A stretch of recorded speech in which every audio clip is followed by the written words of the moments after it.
જય શ્રી કૃષ્ણ મિત્રો, આજે 10 જુલાઈ 2024 જેઠ વદ એકાદશી શુક્રવાર।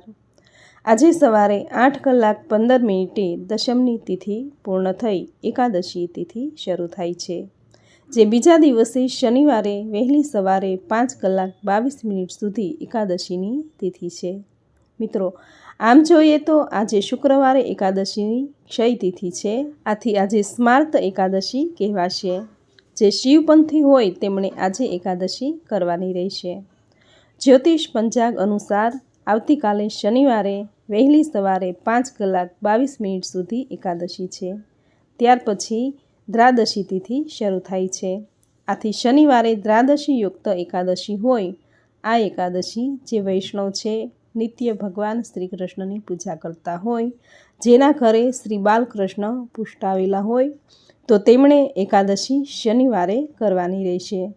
શનિવારે એકાદશીની સાથે અમૃત સિદ્ધિ યોગનો શુભ સંયોગ છે, તો આ શુભ સંયોગમાં કરેલ એકાદશીનું વ્રત જીવનમાં શુભતા મંગલતા લાવે છે।